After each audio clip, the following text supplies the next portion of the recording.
করতে হবে।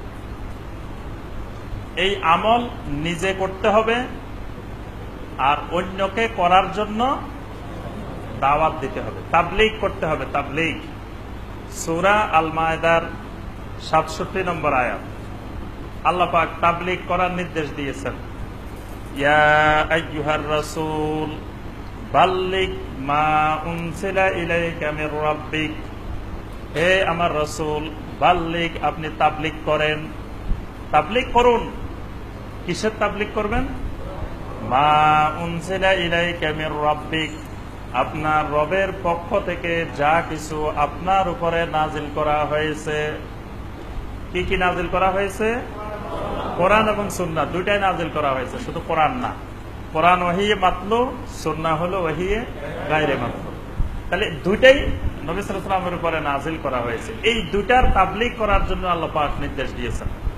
তাহলে কোরআনে কারিমের যে আয়াত আমি শিখব, জানব, বুঝব, এটা নিজে আমল করব এবং অন্যের কাছে সেটার তাবলীগ করব, পৌঁছায় দিব। ঠিক নবী সাল্লাল্লাহু আলাইহি ওয়াসাল্লামের সুন্নাহ হাদিস, সহিহ হাদিস যেটা আমি জানব, শিখব, সেটা আবার অন্য মুসলিমের কাছে পৌঁছায় দিব। এই পৌঁছানোটার নামই হলো তাবলীগ। তবে তাবলীগের ক্ষেত্রে সতর্ক থাকতে হবে যে তাবলীগে ওহী হবে। তাবলীগে ওহী, তাবলীগ হবে মা উনজিলা ইলাইকা মির রাব্বিক, কোরআনের তাবলীগ এবং সহিহ সুন্নাহর তাবলীগ। আবার তাবলীগ করতে যাই মুরব্বির তাবলীগ করা যাবে না, যে আমাদের মুরব্বি বলছেন এটা পৌঁছাই দিলাম। তো মুরব্বির কথা পৌঁছানোর দায়িত্ব আমাকে আপনাকে দেওয়া হয় নাই। আমাকে আপনাকে দায়িত্ব দেওয়া হয়েছে আল্লাহর কথা পৌঁছানোর জন্য, আল্লাহর রাসূলের কথা পৌঁছানোর জন্য। এই যে আমরা তাফসীর করি, এটা কি তাবলীগ না? এটাই অরিজিনাল তাবলীগ, আসল তাবলীগ, যে আমরা আল্লাহর কথা আল্লাহর বান্দাদের কাছে পৌঁছাচ্ছি, এটার নাম তাবলীগ। তা আল্লাহর কথা বাদ দিয়ে, রাসূলের কথা বাদ দিয়ে যদি পীর সাহেবের কথা পৌঁছাইতে থাকি, সেটা তাবলীগ না। যদি মুরব্বির কথা পৌঁছাইতে থাকি, সেটা তাবলীগ না। তাবলীগ হলো মা উনজিলা ইলাইকা মির রাব্বিক। এই আয়াত মুখস্থ করে রাখতে, যে তাবলীগ হবে আল্লাহর কথাগুলার তাবলীগ, আল্লাহর কথা আল্লাহর বান্দাদের কাছে পৌঁছাই দেওয়া, আল্লাহর রাসূলের কথা রাসূলের উম্মতদের কাছে পৌঁছাই দেওয়া। তাহলে এই পৌঁছানোর কাজটা শুরু করতে হবে কোথা থেকে? আমি কোরআনের একটা আয়াত জানলাম বা কিছু শিখলাম, শিখার পরে কি এটা পৌঁছানোর জন্য প্রথমে জাপান চলে যাব নাকি? কোথায় যাব? সর্বপ্রথম ঘরে, পরিবার থেকে দাওয়াত ও তাবলীগ শুরু করতে হবে। নবী সাল্লাল্লাহু আলাইহি ওয়াসাল্লাম নবুয়ত লাভের পরে, নবুয়ত লাভ করছেন কোন জায়গায়? মক্কাতে, হেরা গুহাতে। আচ্ছা, সেখানে নবুয়ত পাওয়ার পরে নবী সাল্লাল্লাহু আলাইহি ওয়াসাল্লাম এই নবুয়তের দাওয়াত নিয়ে সর্বপ্রথম কে আবিসে নিয়ে চলে গেছেন?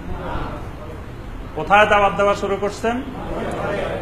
নবী সাল্লাল্লাহু আলাইহি ওয়াসাল্লাম ঘরে এসে সর্বপ্রথম স্ত্রীর কাছে, খাদিজা রাদিয়াল্লাহু তাআলা আনহার কাছে দাওয়াত দিলেন। তারপরে নিজের পরিবারের অন্যান্য সদস্যদের কাছে, আত্মীয় স্বজনের কাছে, প্রতিবেশীর কাছে, তাদের কাছে তো দাওয়াত দিয়েছেন। নবী সাল্লাল্লাহু আলাইহি ওয়াসাল্লাম এই নবুয়ত পেয়ে কিন্তু মক্কা থেকে হিজরত করে তখন আবিসিনিয়া চলে যান নাই, রোম চলে যান নাই, বা অন্য দেশে চলে যান নাই। দাওয়াতটা শুরু করেছেন ঘরের মধ্যে।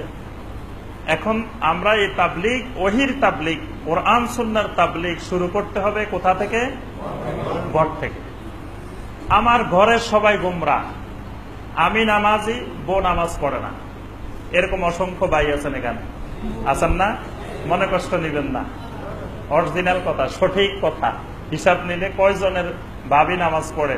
আমি যদি জিজ্ঞাসা করি যে ভাবি নামাজ পড়ে কিনা, ভাবি ফজরের সময় উঠে কিনা, অনেক ভাইয়ের খবর পাওয়া যাবে যে ভাই ফজরের নামাজে প্রথম কাতারে, ভাবি ঘুম থেকেই উঠে নাই। আছে না?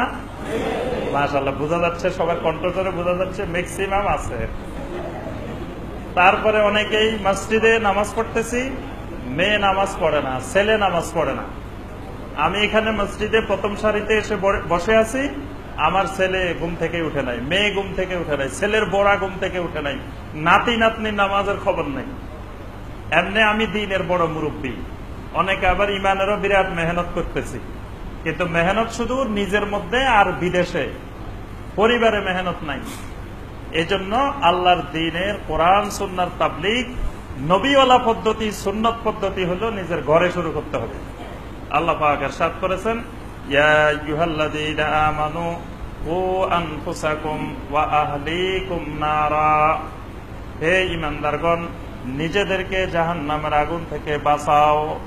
ওয়া আহলিকুম নারা, তোমাদের পরিবার পরিজনকে, আহালকেও জাহান্নামের আগুন থেকে বাঁচাও। আহালকে বাঁচাইতে হবে। এরপরে নবী সাল্লাল্লাহু আলাইহি ওয়াসাল্লাম আরো সুন্দর করে বলছেন, আলা কুল্লুকুম রাইন ওয়া কুল্লুকুম মাসউলুন আন রাইয়াতিহি, শুনে রাখো তোমরা সকলেই এক একজন রাখাল। তোমরা সবাই রাখাল। আমরা রাখাল কিনা? হ্যাঁ, রাখাল, সবাই রাখাল। আল্লাহ রাসূল বলছে আলা কুল্লুকুম রাইন, তোমরা প্রত্যেকে এক একজন রাখাল। রাই মানে রাখাল।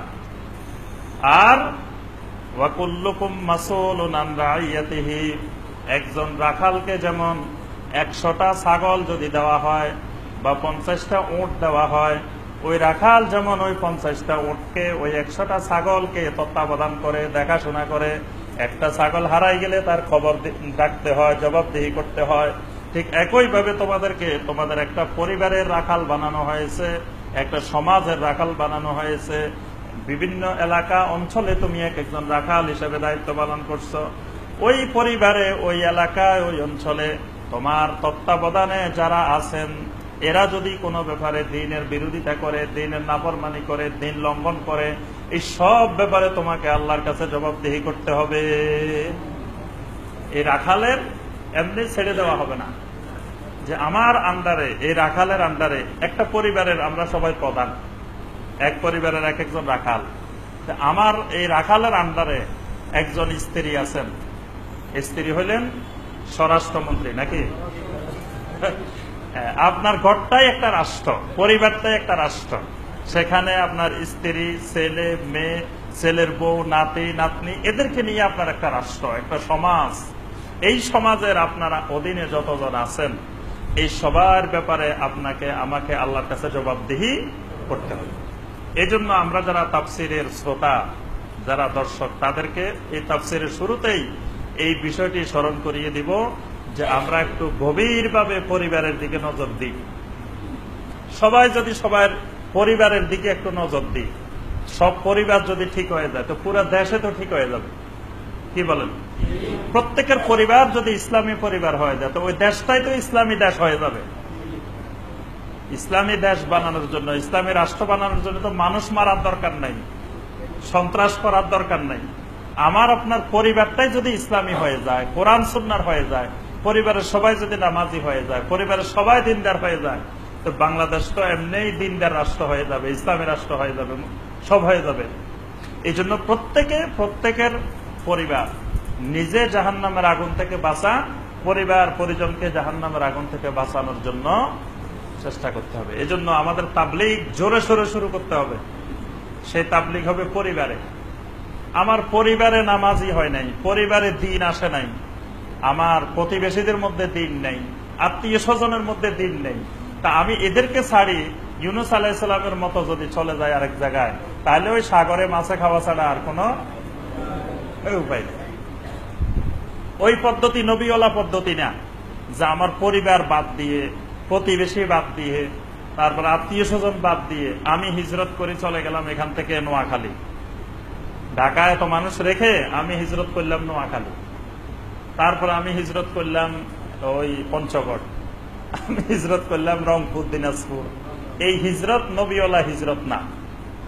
আমার হিজরত করতে হবে তখন যখন আমার এই নদ্দা সরকার বাড়ি এলাকায়, এই অঞ্চলে সব মানুষ দিনদার হয়ে গেছে। এখন আর আমি কারে দাওয়াত দেবো, কার কাছে তাবলীগ করবো? তাবলীগ করার লোকে নাই। সব মানুষ নামাজি হয়ে গেছে, সব মানুষ পদ্মাশীল হয়ে গেছে, সব মানুষ দিন মেনে চলে, আর একটা লোকও পাইতেছি না দাওয়াত দেওয়ার। তখন এবার কি করব? এবার আশেপাশে বিভিন্ন অঞ্চলে নারায়ণগঞ্জ চলে যাব, এদিকে নরসিংদী চলে যাব, মানিকগঞ্জ চলে যাব, গাজীপুর চলে যাব। এই এলাকায় সব মানুষ হেদায়েত হয়ে গেছে। এই এলাকার সব মানুষকে গোমরা রেখে, আমার পরিবার গোমরার মধ্যে রেখে আমি আবার দেশ বিদেশে হিজরত করার দরকারটা কি? আল্লাহর এমন একজন নবী কি পাবেন যে নবী নিজের অঞ্চলে, নিজের এলাকায় দাওয়াতের কাজ রেখে বাইরে দূরে হিজরত করছেন? নবী সাল্লাল্লাহু আলাইহি ওয়াসাল্লাম তো হিজরত বাধ্য হয়ে করছেন, ইচ্ছা করে হিজরত করেন নাই। এবং যখন হিজরত করে নবী সাল্লাল্লাহু আলাইহি ওয়াসাল্লাম মক্কা থেকে মদিনা যাচ্ছিলেন, তখন নবী সাল্লাল্লাহু আলাইহি ওয়াসাল্লাম মক্কার দিকে তাকাচ্ছিলেন আর দুই চোখ মোবারক থেকে জর্জর করে পানি পড়তেছিল। অর্থাৎ নবী সাল্লাল্লাহু আলাইহি ওয়াসাল্লাম এই মক্কা মুকাররমা ছেড়ে যেতে চাচ্ছিলেন না, কিন্তু আল্লাহর নির্দেশে এবং মক্কাবাসীর জুলুম অত্যাচারে নবী সাল্লাল্লাহু আলাইহি ওয়াসাল্লামকে হত্যার পরিকল্পনা করার পরে নবী সাল্লাল্লাহু আলাইহি ওয়াসাল্লাম এই মক্কা মুকাররমা ছেড়ে মদিনায় গিয়েছেন। কিন্তু এর আগ পর্যন্ত নবী সাল্লাল্লাহু আলাইহি ওয়াসাল্লাম এই মক্কা মুকাররমায় দাওয়াত দিয়েছেন, মক্কা মুকাররমায় তাবলীগ করেছেন। হযরতে নূহ আলাইহিস সালাম 950 বছর তাবলীগের কাজ করছেন না?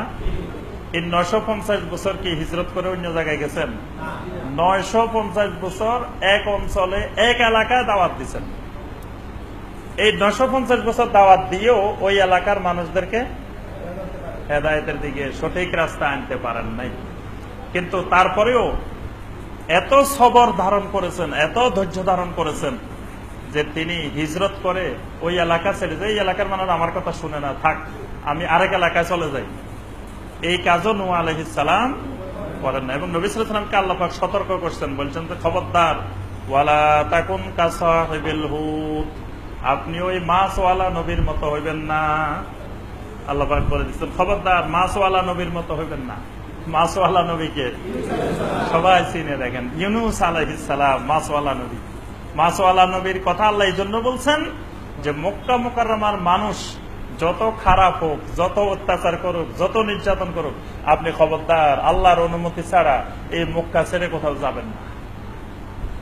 সুতরাং নবীওয়ালা সুন্নত, পরিবারে দিন দিন প্রচার প্রসার, প্রতিবেশীদের মধ্যে প্রচার প্রসার, আত্মীয় স্বজনের মধ্যে প্রচার প্রসার।